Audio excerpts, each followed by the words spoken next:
नमस्कार, बहुत स्वागत है आपका। खास खबर आप देख रहे हैं, मैं हूं आपके साथ ऋतु ज्ञानवानी। उत्तर प्रदेश में मध्य प्रदेश के कांवड़ियों के साथ बड़ा हादसा हो गया है। हाथरस में डंपर ने कांवड़ियों के जत्थे को रौंद दिया। हादसे में 5 कांवड़ियों की मौके पर ही मौत हो गई, जबकि एक कांवड़िया ने आगरा में अस्पताल में दम तोड़ दिया। कांवड़िया हरिद्वार से कांवड़ में गंगा जल लेकर ग्वालियर आ रहे थे। सभी कांवड़िए ग्वालियर के रहने वाले बताए जा रहे हैं। यह हादसा हाथरस के सादाबाद बडार चौराहे पर हुआ है। कलेक्टर ने सभी मृतक कांवड़ियों के परिजनों को 1 लाख रुपए की सहायता राशि देने की बात कही है। दुर्घटना के बाद फरार ट्रक डंपर मालिक को हाथरस पुलिस ने ट्रेस कर लिया। फरार डंपर की बरामदगी के लिए पुलिस टीम दबिश दे रही है। जल्द ही ट्रक ड्राइवर को पुलिस पकड़ लेगी।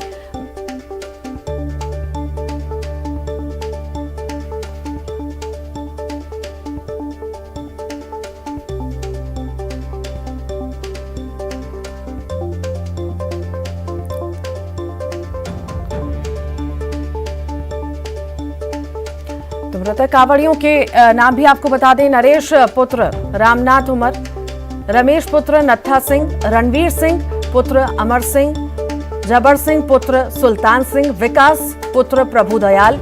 एक की शिनाख्त फिलहाल नहीं हो पाई है।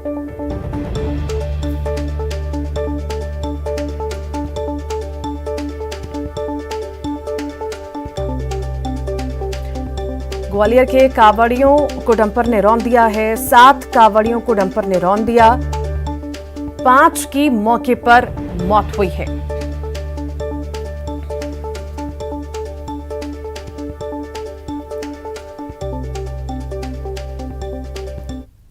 आगे चला गया है। हम लोग खाना खा रहे थे पीछे ढाबा पे, हमको पता नहीं कौन था। ये ग्वालियर का एक जत्था कांवड़ियों का हरिद्वार से ग्वालियर वापस जा रहे थे अपना कांवड़ में जल लेकर के। आज रात को करीब 2 सवा 2 बजे के आसपास सादाबाद थाना क्षेत्र पड़ता है जनपद हाथरस में। यहाँ पर एक दुखद हादसा हुआ है। इसमें पीछे से एक डंपर ने इनको एक्सीडेंट किया है, जिसमें अभी तक की जो जानकारी प्राप्त हुई है उसमें जो 7 कांवड़िए चल रहे थे वो घायल थे, उनको चोट लगी। इसमें अभी तक की प्राप्त जानकारी में 5 कन्फर्म्ड कैजुअलिटी हैं, एक और की स्थिति क्रिटिकल है। जो बाकी उनके साथी कांवड़िए हैं वो यहीं पर हैं, उनसे काफ़ी चर्चा बात हुई है। राजगढ़ से बड़ी खबर है। बारिश में गिरा है 2 मंजिला मकान, मलबे में दबी महिला। पुलिस प्रशासन रेस्क्यू में जुटा हुआ है।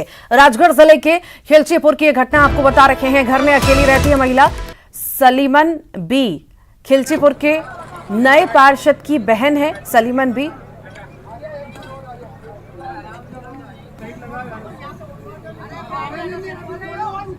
बारिश में 2 मंजिला मकान गिरा है। तस्वीरें आपको दिखा रहे हैं, जहां पर एक महिला के दबने की खबर है। पुलिस प्रशासन रेस्क्यू में लगातार जुटा है। राजगढ़ जिले के खिलचीपुर की यह घटना की तस्वीरें आपको दिखा रहे हैं। सलीमन बी नाम है महिला का।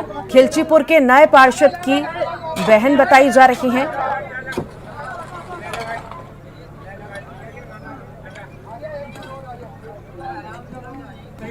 राजगढ़ की तस्वीरें हैं, जहां पर बारिश में 2 मंजिला मकान गिर गया है। मलबे में महिला दब गई है और रेस्क्यू पुलिस द्वारा, प्रशासन द्वारा किया जा रहा है। खंडवा की बात करेंगे। उफान पर नर्मदा नदी है। ओंकारेश्वर बांध के 6 गेट खोले गए हैं। नर्मदा के घाट धीरे धीरे जलमग्न हो रहे हैं। निचली बस्तियों में हाई अलर्ट जारी किया गया है।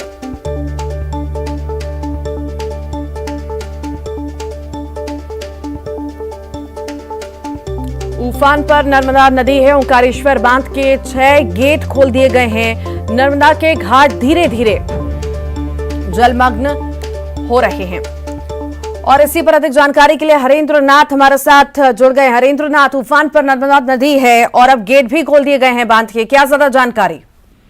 जी नीतू, बिल्कुल बताना चाहूंगा कि जो अलर्ट है पूरे ओंकारेश्वर क्षेत्र में जारी कर दिया गया है। यहाँ पर नर्मदा पूरे उफान पर बह रही है। लिहाजा जो जलस्तर है ओंकारेश्वर डैम का वो 196 मीटर से ऊपर जा चुका है। उस जलस्तर को मेंटेन करने के लिए ही जो रेडियल गेट है उसे खोलने की तैयारी जिला प्रशासन ने एक दिन पहले ही कर ली थी। ओंकारेश्वर के जो घाट थे सभी खाली करा लिए गए थे और आज सुबह 10 बजे से जो करीब 6 गेट है प्रथम चरण में खोले गए हैं और अगर यूं ही अगर जलस्तर जारी रहा तो गेटों की संख्या धीरे धीरे बढ़ा करके खोली जाएगी। अभी जो फिलहाल प्रथम चरण में 5000 क्यूमेक्स पानी छोड़ा जा रहा है, जो यहाँ पे नाव संचालन है उसे पूरी तरह से रोक लगा दी गई है। श्रावण का महीना है, यहाँ पर श्रद्धालुओं के आवागमन जारी है। श्रद्धालुओं को भी हिदायत दी गई है वो नर्मदा में स्नान करने ना जाए, क्योंकि पूरे घाट जो है धीरे धीरे करके जलमग्न होते जा रहे हैं। एहतियातन कोई घटना ना हो, इससे जो निचली बस्तियां हैं बिल्लोरा, मोटक्का, खेड़ी घाट, इन जगह से लोगों को पूरी तरह से खाली करा दिया गया है। ठीक, बहुत शुक्रिया हरेंद्र नाथ जानकारी को साझा करने के लिए। खरगोन के पहाड़ी इलाकों में हो रही जबरदस्त बारिश से देजला देवाड़ा बांध लबालब हो चुका है और ओवरफ्लो हो रहा है। लगातार हो रही बारिश के चलते करीब 1 महीने पहले ही बांध ओवरफ्लो हो चुका है। देजला देवाड़ा बांध भरने की खबर राहत भरी है, क्योंकि बांध से खरगोन शहर में जल सप्लाई के साथ ही 47 गांवों के किसानों को सिंचाई के लिए इससे पानी मिलता है। पिछले साल 28 और 29 अगस्त की दरमियानी रात में बांध ओवरफ्लो हुआ था, लेकिन इस साल 1 महीने पहले ही बांध लबालब हो गया है।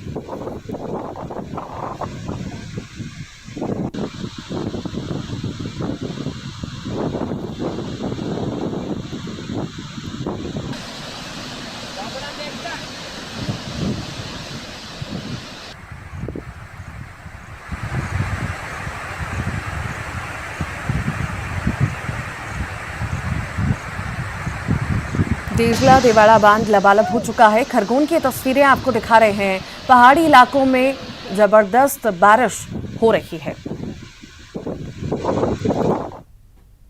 शाजापुर में कल से ही बारिश का दौर जारी है। बारिश के कारण लोगों को खासा परेशानियां भी हो रही हैं। आज सुबह स्कूली बच्चों और कामकाजी लोगों को घरों से निकलने में दिक्कतें हुई।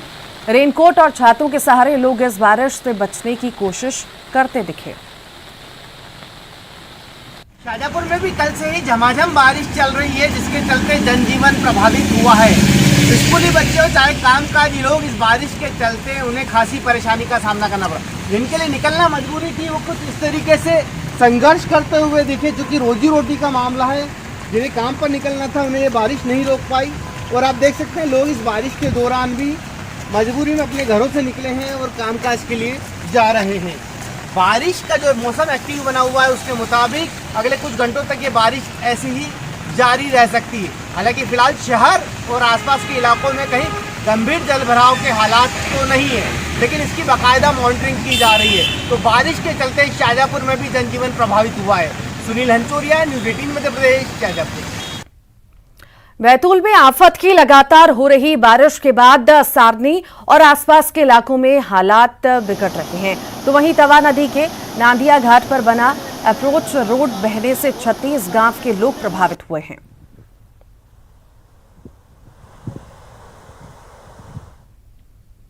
रायपुर से बड़ी खबर है। राजधानी में सुबह से झमाझम बारिश हो रही है। मौसम विभाग ने चेतावनी जारी की है। रायपुर सहित मध्य छत्तीसगढ़ में बारिश को लेकर अलर्ट जारी किया गया है। कुछ जिलों में भारी बारिश की आशंका है।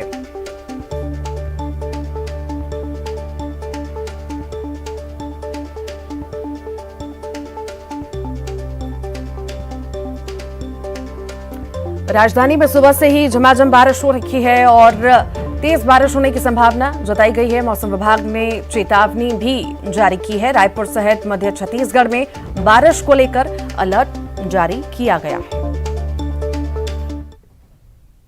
बीजापुर से बड़ी खबर है। भारी बारिश के कारण नदी नाले उफान पर हैं। बारिश से राष्ट्रीय राजमार्ग 163 बंद हो चुका है। जगदलपुर और बीजापुर का रास्ता बंद हो चुका है।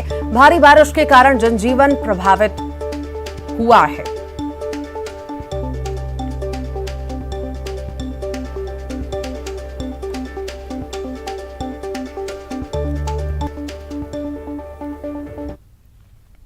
जशपुर से बड़ी खबर है। दीवार गिरने से महिला की मौत हो गई है। एक युवक और एक मासूम घायल बताए जा रहे हैं। दोनों घायल पत्थलगांव अस्पताल में भर्ती हैं। पत्थलगांव के विलाई टांगर की ये घटना आपको बता रही है।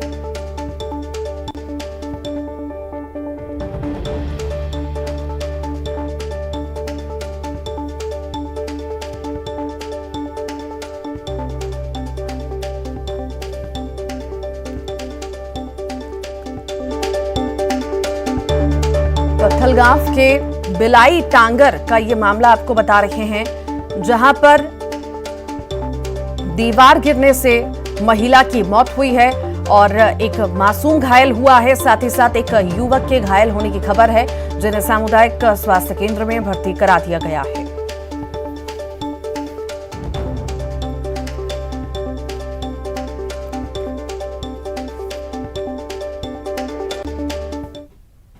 इंदौर के भंवरकुआं थाना क्षेत्र के ब्रह्मपुरी कॉलोनी में देर रात हुक्का पार्लर पर पुलिस ने छापामार कार्रवाई की है। कार्रवाई के दौरान हुक्का गुड़गुड़ाते 3 लोगों को मौके से पकड़ा गया। रिहायशी बिल्डिंग में एक फ्लैट में यह अवैध पार्लर चल रहा था।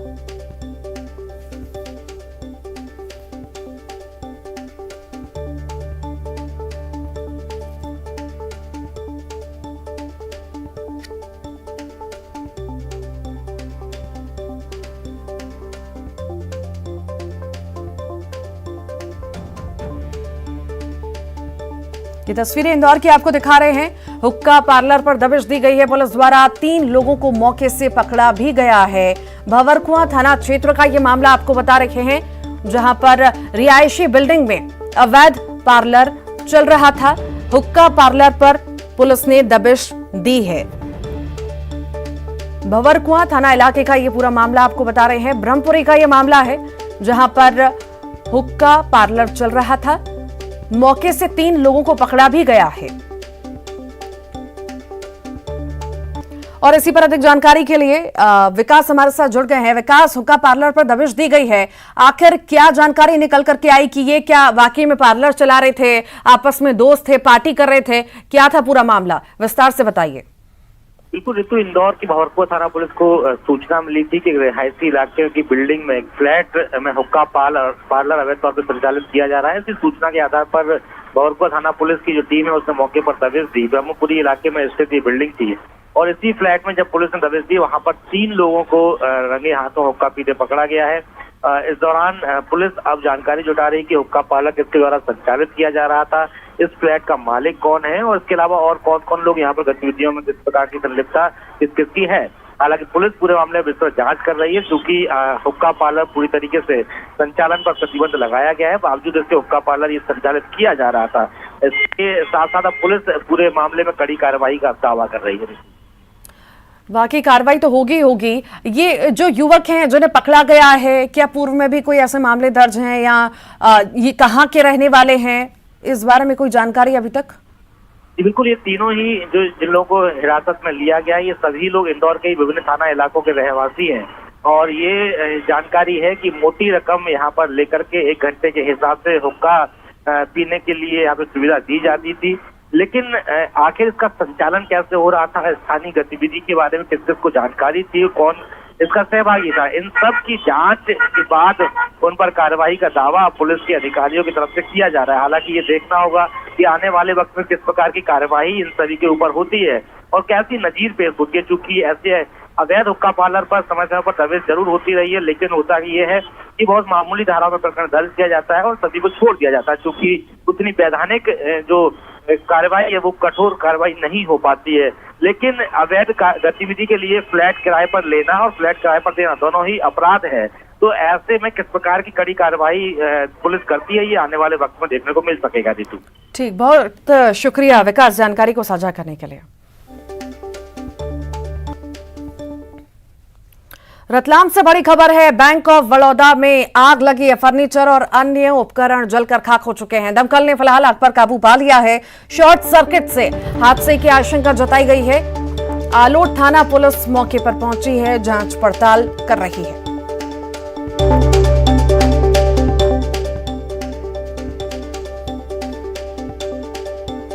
बैंक ऑफ बड़ौदा में भीषण आग लगी है। शॉर्ट सर्किट वजह बताई जा रही है और कई सारे इस आग में उपकरण जलकर भी खाक हो चुके हैं। फिलहाल पुलिस मौके पर मौजूद है और जांच पड़ताल की जा रही है।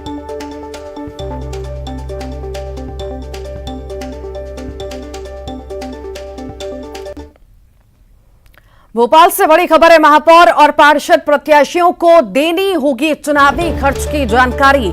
चुनावी खर्च की जानकारी देने 1 महीने का समय दिया जाएगा। कई प्रत्याशियों ने आधी अधूरी जानकारी दी है। ब्यौरा नहीं मिलने पर आयोग अयोग्य घोषित कर सकता है। चुनाव लड़ने से अयोग्य घोषित कर सकता है। ब्यौरा नहीं देने पर नोटिस भी जारी करेगा आयोग। प्रशासन चुनावी खर्च को 1 महीने के बाद राज्य निर्वाचन आयोग को भेजेगा।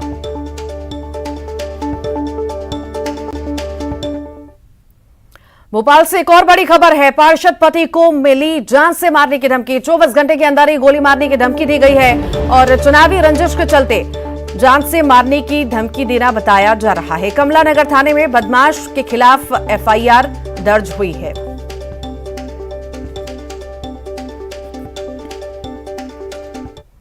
रायगढ़ से बड़ी खबर है। सारंगगढ़ में डायरिया फैलने पर स्वास्थ्य विभाग ने मोर्चा संभाल लिया है। सीएमएचओ ने स्वास्थ्य विभाग की बैठक ली। डायरिया की रोकथाम के लिए निर्देश भी दिए। अस्पताल में भर्ती मरीजों से भी सीएमएचओ मिले और प्राथमिक स्वास्थ्य केंद्र कोसीर का दौरा किया। डायरिया प्रभावित गांव बटाऊपाली का दौरा किया गया।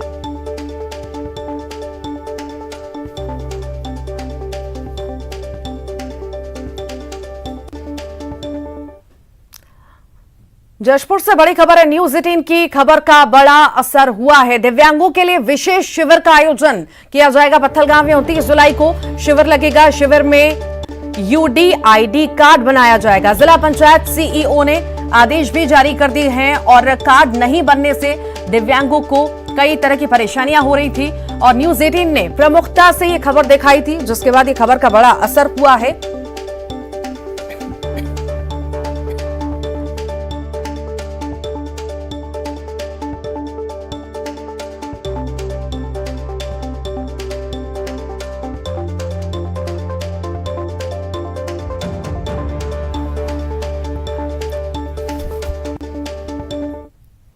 रायपुर से बड़ी खबर है। कोरोना के 627 नए मरीज मिले हैं। रायपुर में 100, दुर्ग में 91 नए मरीज मिले हैं। राजनांदगांव में 75, महासमुंद 30, रायगढ़ 29, कोरबा में 44, जांजगीर में 26 नए मरीज मिले हैं। कोरोना से एक मरीज की मौत भी हुई है। तो कोरोना के मामले लगातार बढ़ रहे हैं और छत्तीसगढ़ में भी कुछ ऐसा ही हाल देखने को मिल रहा है। रायपुर में 100, दुर्ग में 91 नए मरीज पाए गए हैं। साथ ही साथ राजनांदगांव में 75, महासमुंद 30, रायगढ़ में 29 मरीज मिले हैं। तो वहीं कोरबा में 44, जांजगीर में 26 नए मरीज मिले हैं। अब स्वास्थ्य विभाग में भी हड़कंप मचा हुआ है। कोरोना से एक मरीज की मौत भी हुई है।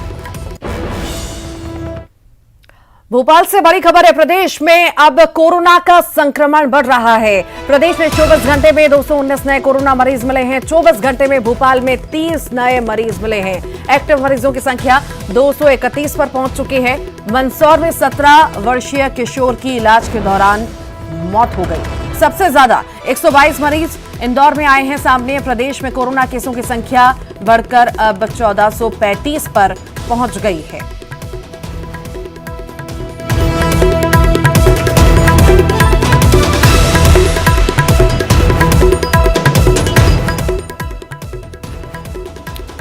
कोरोना के मामले पूरे देश में ही अब कहीं ना कहीं बढ़ने लगे हैं और अब चिंता भी कहीं ना कहीं स्वास्थ्य विभाग की बढ़ने लगी है। उसी तरह मध्य प्रदेश में भी कोरोना के नए मामले लगातार सामने आ रहे हैं। संक्रमण लगातार बढ़ रहा है और स्वास्थ्य विभाग भी इसके लिए पूरी तरह तैयार है। बूस्टर डोज की भी अब शुरुआत हो चुकी है कि कहीं ना कहीं संक्रमण से लोग दूर हो सके, संक्रमण उनको ना छू सके। और अब जो है नए मामले सामने आए हैं मध्य प्रदेश में भी। प्रदेश में कोरोना का संक्रमण लगातार बढ़ रहा है और अब फिर से 24 घंटे में 219 नए कोरोना मरीज मिले हैं, जिसमें से मंदसौर में 17 वर्षीय किशोर की इलाज के दौरान मौत भी हुई है। सबसे ज्यादा 122 मरीज इंदौर में सामने आए हैं।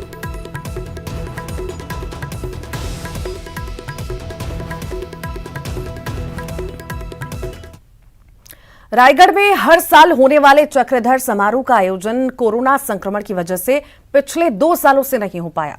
बड़े आयोजनों में शुमार समारोह से सैकड़ों कलाकारों का रोजगार जुड़ा था, लेकिन आयोजन बंद होने से कलाकारों को जीवन यापन करना मुश्किल हो रहा है। रिपोर्ट देखिए।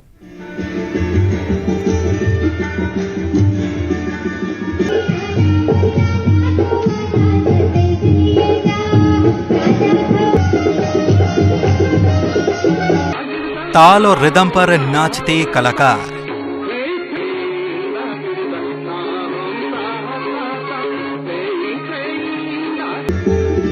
धुन और लय में वाद्य यंत्र बजाते कलाकार,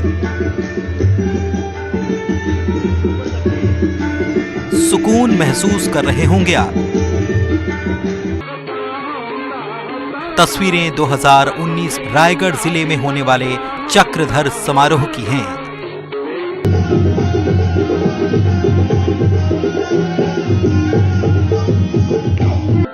दरअसल रायगढ़ रियासत के राजा चक्रधर सिंह की याद में हर साल गणेश चतुर्थी के मौके पर 10 दिनों तक होने वाले समारोह में नृत्य, संगीत और खेलकूद के बड़े पैमाने पर आयोजन होते थे।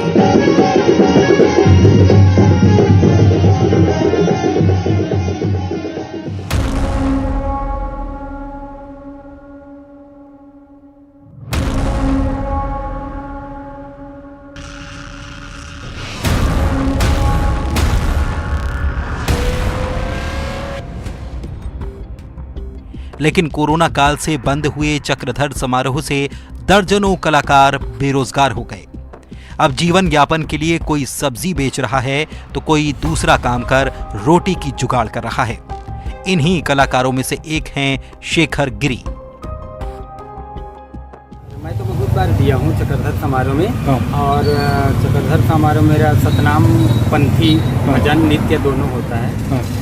और मैं पूरा देश, ये भारत की हर कोना में मैं कार्यक्रम किया हूँ, प्लस विदेश भी गया हूँ। और मेरे को अवार्ड से, बहुत सारे अवार्ड से नवाजा गया है, हॉलीवुड से, बॉलीवुड से, पुणे में। तो हम चाहते हैं कि रायगढ़ में चक्रधर समारोह हो, क्योंकि कलाकार हम रायगढ़ में रहते हैं। हमारा रायगढ़ भूमि को प्रणाम करते हुए मंच को पहला स्टार्ट कार्यक्रम करते हैं। तो मैं चाहता हूँ कि चक्रधर समारोह स्टार्टिंग हो और रायगढ़ में स्टार्ट। लगभग 3 साल से बंद चक्रधर समारोह के चलते कलाकारों के सामने भूखों मरने की नौबत आ गई। अब बैठकों का दौर चल रहा है। समीक्षा की जा रही है कि दोबारा चक्रधर समारोह आयोजित किया जा सकता है या नहीं।